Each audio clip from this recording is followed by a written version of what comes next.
What's up, WWE fam? It is Juan Yeet coming at you with a little recap of what happened in the WWE universe this week. I didn't get a chance to post a thought on Raw or NXT just because it has been a super hectic week. Yesterday, I celebrated my 42nd birthday, so that was kind of cool.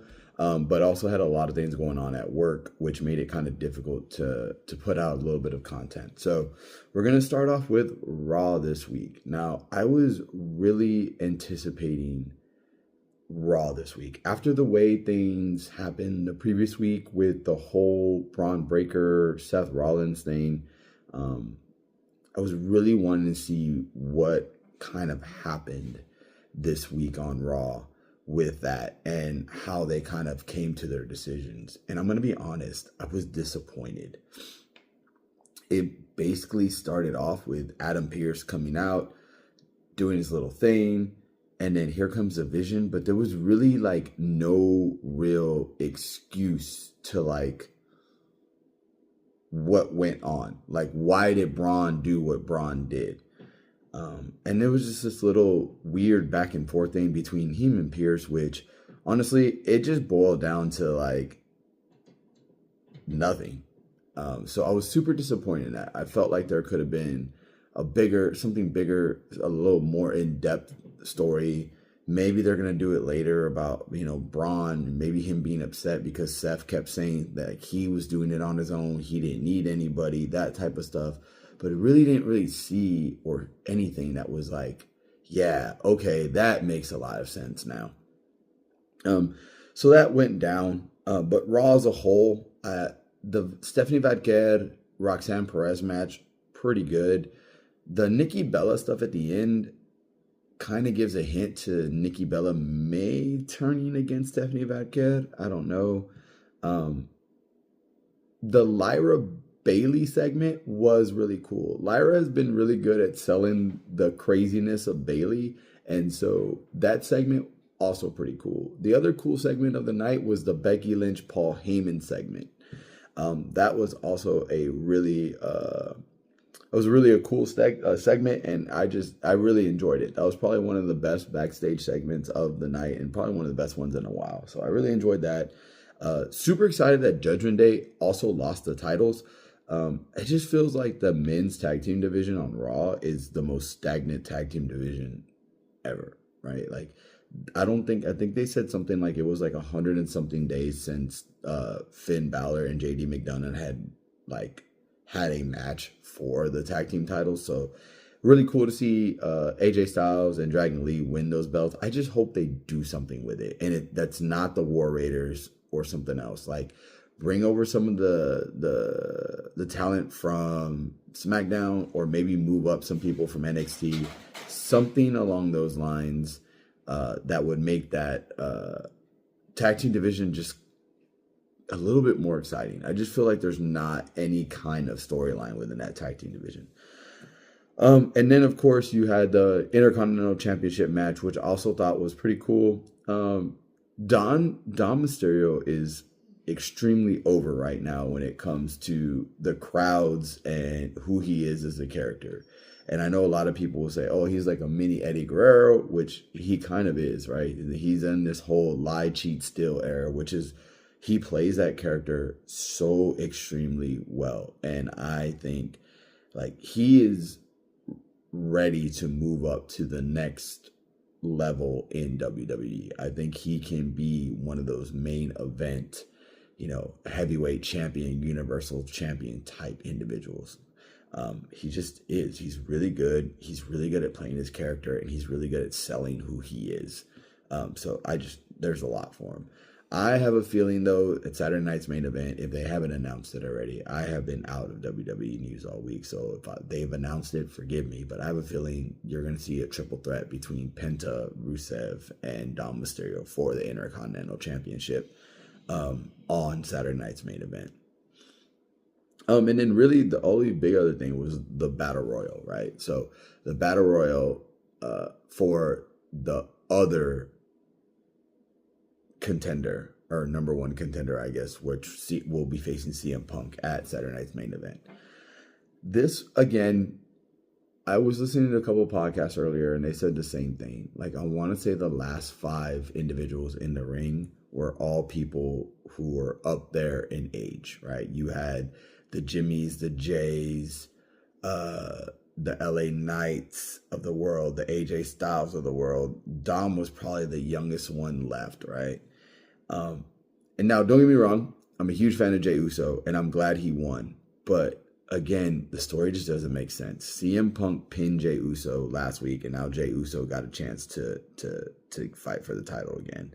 And I really, honestly, if you want my honest opinion, CM Punk is probably the one that's going to win. I just feel like CM Punk needs to be that person to hold that title, because that's just going to fuel the storyline more between the Vision, the Seth Rollins of the world. Like, that is going to be a phenomenal story. But, you know, you had that whole dynamic between Jimmy and Jay, where Jimmy saved Jay a couple of times during the match. And then the one time Jay had the opportunity to save Jimmy, he tossed him with LA Knight. So that story, I feel like the CM Punk winning the belt will just push that Vision story further. But then Jey Uso and Jimmy Uso and this mini tribal chief character that Jay's coming into, I think that split between the two brothers with Roman Reigns, I feel like that's going to push another, I would say Bloodline 2.0, but we already have Bloodline 2.0 with Solo Sikoa, like Bloodline 3.0 maybe. So that will kind of push that way. And I think those are two phenomenal stories that those paths can still come back to each other, either at Royal Rumble, at Elimination Chamber, or at WrestleMania. I think those stories need to be built up. Now on to NXT. And I know a lot of people don't like NXT. I happen to like NXT. Some of my big takeaways from the NXT match, again, was the Tatum Paxley and her ability, like, just coming out there as her and the next superstar. Honestly, I don't like JC Jane. I don't like her at all. I don't know what it is about her. I don't know what it is about her character. She's a good wrestler. She's been a great champion. I just don't like her. It's just one of those types of people, when you see them, you just don't like them. Her and Ethan Page, I feel the same exact way about. But then we also had one of the crazier moments. And again, with the Seth Rollins thing, the Seth Rollins Money in the Bank injury, don't know if this is real or fake, but Sol Ruka is apparently injured and cannot fight Blake Monroe for the belt. And so they had this whole thing. And then Zarya stepped up and said she's going to fight Blake Monroe at Halloween Havoc to defend the championship. So again, I don't know if Sol's injury is real. I don't know if it's a ploy, maybe to lower Blake Monroe's guard down. But again, we'll see how that plays out. I'm a huge fan of both Zarya and Sol Ruka, especially Sol Ruka. I think she's a phenomenal talent. I think both of them are ready for the main card, and I think they would be a great addition to a women's tag team division that's lacking. And because there's only one tag team championship, you don't have a Raw or a SmackDown one. There's only one. I think this would be a huge opportunity for the main event or the main roster to add another tag team that is going to be really good. And also, Sol would give Julia something to do. Julia is a United States Championship that has nothing to do. And I think bringing Sol up would give her that opportunity, give her a really good feud with a really good wrestler, when I feel like both of them would put on a phenomenal match. As far as Blake Monroe, I'm not a huge AEW fan. I will say that I do see clips on them often, but I feel like Blake Monroe is trying to be a Toni Storm here in WWE. I just feel like she's not as edgy. She's not as vulgar or at like that level, but I feel like that is who she's trying to be. And I don't know, it just doesn't work for me. We did have some other cool things. We had, there was a bunch of different cool matches. I'm really looking forward to Halloween Havoc, honestly, to see what they have going on. the whole Ricky Saints Trick Williams match, I feel like it's going to be a really good match. The Ethan Page versus the El Hijo de Dr. Wagner. I forgot his name for a second. I was going to call him El Hijo de Vikingo, but that's not the same one. It's Hijo de Dr. Wagner. Match will be really good. I think the Zarya Blake Monroe match will be really good. I'm also interested to see how this TNA championship works out for Kalani Jordan. They all kicked her out. Apparently the NXT talent kicked her out of the locker room on the show. They weren't a part of it. They didn't have anything to do with it. They didn't want to be a part of her because she chose Team NXT or Team TNA. So I'll see how that plays out. Honestly, I also want to see Javon Evans either do something really big on NXT or just go ahead and move up. And now I know there's mixed feelings about Javon Evans because I know there are a number of people who say he is main roster ready. I believe that he's main roster ready. And then there's a bunch of other people who are like, nah, just let him keep cooking at NXT. Let him keep building that character. Let him keep doing something in there. But now I feel like he's just like randomly paired up with the TNA X Division champion or whatever they call that one. And Javon Evans is a superstar. And he needs to be at a superstar level, right? He needs to be in the mix for the NXT championship. He should be in the mix for the North American champion. He should have a belt on him. He is too dang good to not have a belt on him. And then other than that, we had that one, it was a really weird promo for the Hardy Boys versus Dark State for the tag team champions. It was a very weird promo, but also cool promo in the fact that the Hardys got to include like their family members in the promo, which was super awesome. But again, super weird promo. Really don't know. I watched a little bit of it. I was actually doing something at the time. I was actually getting ready to teach a lecture. So I was prepping for the lecture the night before while I was watching that. So I didn't get the chance to like see all of it. But it was a really unique promo. All in all, I just don't know. I feel like WWE set me up for so much excitement last week that this week it's really not. I wasn't as excited, right? I felt like it was a decent episode of Raw, but it wasn't like it didn't expand off of what they built the following week. I know Saturday night's main event is coming up, and so far the card is looking pretty dang good between Drew and Cody for the Universal Championship, and you have CM Punk and Jey Uso for the World Championship. There are a lot of things that are building there that's going to make this Saturday night's main event actually feel like a PLE. And the fact that it's not on NBC or live TV, that is going to be an event on Peacock, I feel like it is going to have a PLE feel.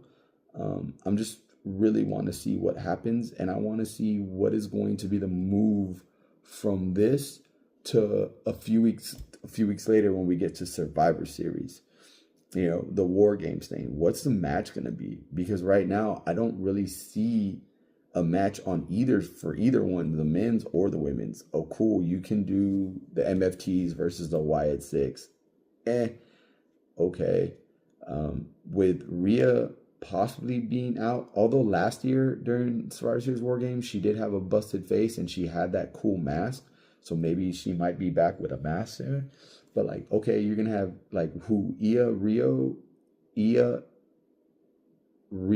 and I can't pronounce right. Io and Rhea, and who else against the Kabuki Warriors and Judgment Day? Like, I just don't see.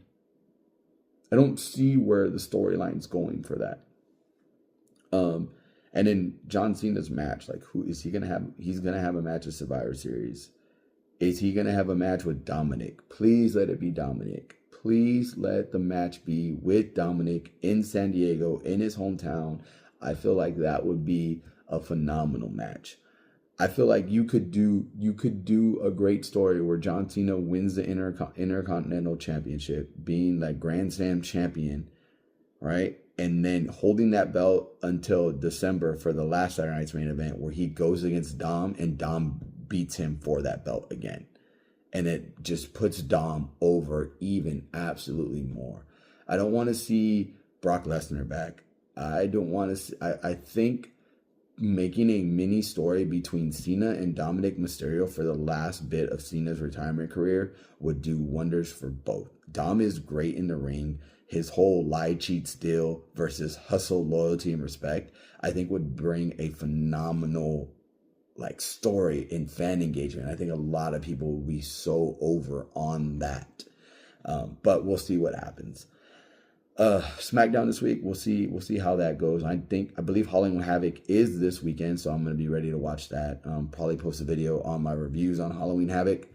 But so far, that's kind of how this week has gone. Work has been super crazy and super hectic, so that's kind of how so that's why I haven't really been posting a lot during this week. But hopefully I'll get a chance to make some more content for you guys. And again, subscribe, hit the notifications, leave these comments. Let me know what you kind of want to see out of, again, a regular guy with a camera just talking about WWE. This has been super cool, super fun. I enjoy doing it. I just wish I had more time to do it. My full-time job can kind of be a lot. But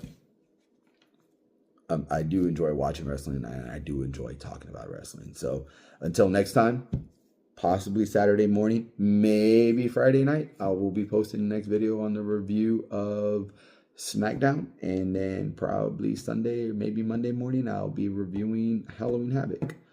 But until then, y'all have a fantastic day. And thanks for watching.